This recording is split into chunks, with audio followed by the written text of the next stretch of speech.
All right, welcome to Season 3 here at Hangin with Web Show. Thank you so much for logging on and tuning in. If you haven't already, hit that like button and subscribe. There's a little bell on the right-hand corner of your screen. Hit the bell. That way you'll be notified when all our new webisodes air. And you can keep coming back over and over to hang with us and our fantastic creative guests in the arts and entertainment world. I'm Allison Murray, and right now we're in Camden, New York. We're at the Full Moon Reflections Art Gallery and Gift Shop, hosted by the Adirondack Kids. And we're hanging with father and son, author of the Adirondack Kids series, Gary and Justin VanRiper. Yes. Thank you so much, guys, for hanging with us. Yeah, thank you. Thank you for having us. So I want to do something a little different this time. I usually start with tell us about your books and all that stuff, but I think your story is so interesting. So we'll start with you, Gary. You started from the beginning. You actually started your career as an author when Justin was in 3rd grade. Is that right? Yeah. So tell us how that started and the spark that inspired you to becoming an author. Okay. Well, I was reading a book about how to raise a reader for life. And Justin, my son, right here, was entering what was known as a danger time for young people who would drop out of reading. 4th grade was one age group that was identified, and 9th grade. So Justin's like going into 3rd, and I'm thinking, I read to him every day of his life because I wanted him to have a command of the English language. But I thought maybe we could ratchet this up a little bit. So I asked him one day, do you want to write about adventures at camp? Because we have a camp that's been in my wife's family, Justin's mom's family, for 110 years in the Adirondacks. And so I said to him, do you want to write about adventures at camp just for fun? He said, sure. So we wrote something. Then I was asked to read at a Parents as Reading Partners program at one of the local schools. I owned a newspaper at that time. So they asked me to read. They asked the superintendent of schools to read. They asked the fire chief to read. And so I said to Justin, rather than read something somebody else has written, why don't we share what we've been doing? So he introduced the characters and of what we were working on. And I read, and then one of the parents came up afterwards and said, when's your book coming out? And so we thought, wow, maybe we could really do this. So we got really serious about it and took a year and developed that little piece that we had written into what turned out to be the Adirondack Kids #1. And, but it was really because I wanted Justin to have a command of the language. That's what really got me motivated. And then when the first one came out, because we didn't know if, we ended up self-publishing it, not print on demand, but I mean self-publishing.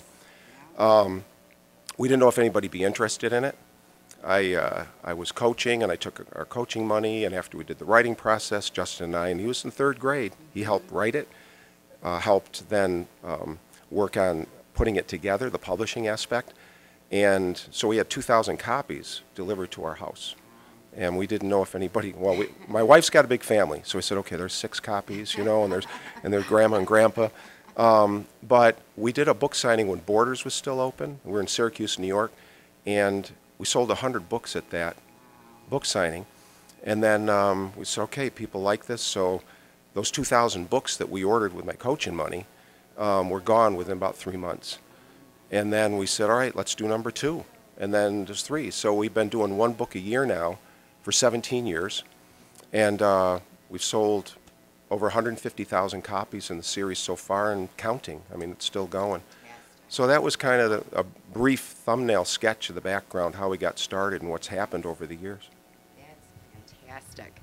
Justin, what was your inspiration to wanting to become an author and joining your dad?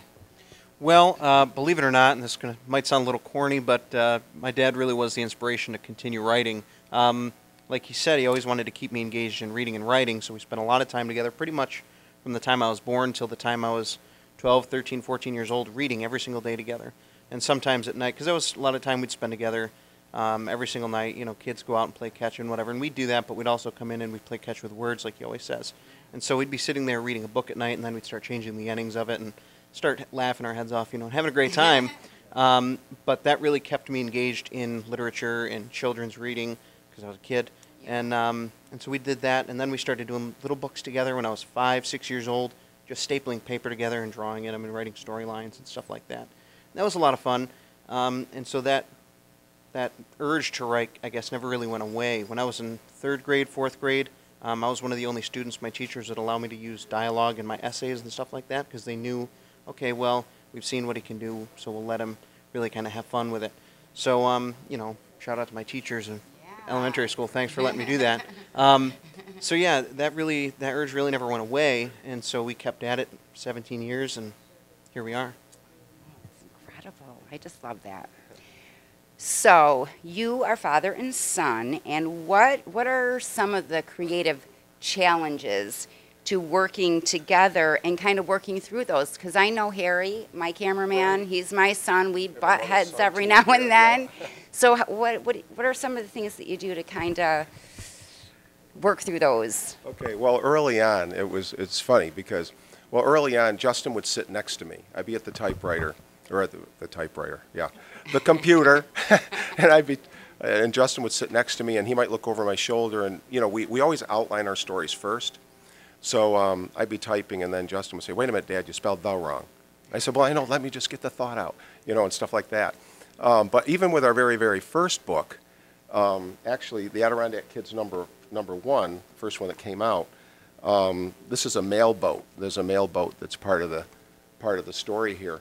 And there were 2 boats on the 4th lake where the story is set, up in the Adirondacks.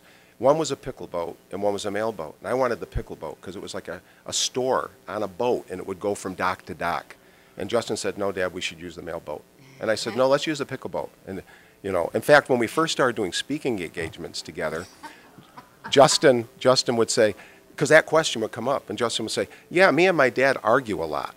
And then I said, so we got in the car after one, I think we were in Saratoga Springs or something, and I said, "You know what, Justin, instead of saying, you know, we argued a lot, why don't we say we have editorial disagreements?" And so, you know, we kind of cleaned it up a little bit. But that was early on. But really since then, with Justin having gone to college and so on, some of the, you know, there's been some changes in how we've been able to write the story together, but we always outline it, you know, come up with a theme, what is the story's going to revolve around, and then just work out the writing process after that. But we don't have as many arguments anymore. Editorial disagreements. What do you think, Justin? Yeah, it's always been interesting over the years because it's changed every single year pretty much depending on what phase of life I guess I was going through in school, college, getting married, having a kid. It's been different every book.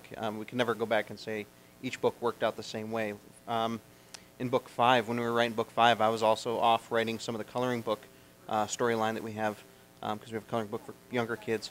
And so it's been different every time. The editorial disagreements have been less and less over the years. I would say now if there's any sort of disagreements, it's more business related than it is, or trying to help him understand the technology, for example.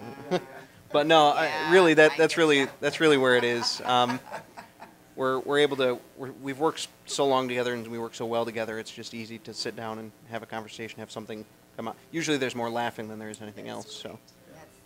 When we've done school visits, for instance, I was using an overhead projector, like forever, you know, and every once in a while a school brings one out and the kids think it's like, looks like a little dinosaur or something, you know, what is that? And Justin's brought me kicking and screaming into the century, you know, with the tech, but that's been another beautiful thing about the relationship, you know. It's really worked out. Fantastic. So tell us about the Adirondack Kids series. A little bit of background. Is it fictional? Is it fictional and factual kind of stuff? Okay, so yeah, so the Adirondack Kids.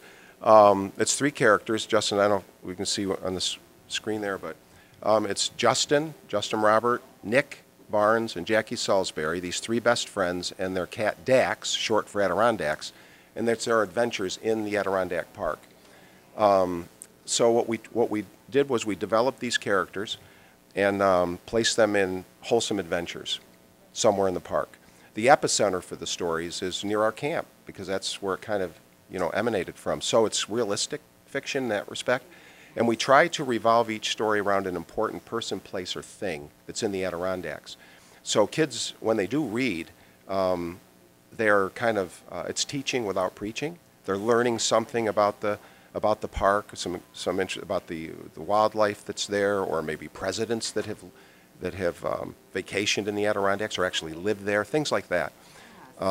So that's been a lot of fun. And we've heard that people have actually, over the years, because we've been doing this 17 years now, that they actually plan their vacations around some of these locations so they can go and visit these places. So kids want to climb the mountain and they say, oh, I remember that from the book, you know, things like that. So it's been very, very cool.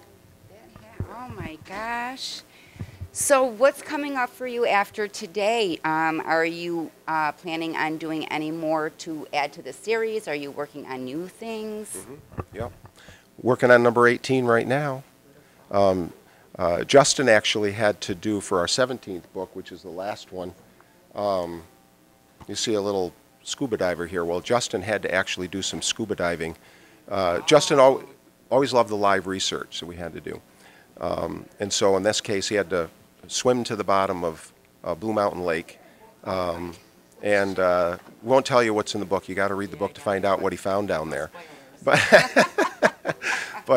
yeah, so it's what's next, number 18? We're working on number 18, and we have some other exciting ideas. Justin's wife is a really great artist, and so we're working on some board books, actually, Adirondack Kids Jr., for younger readers.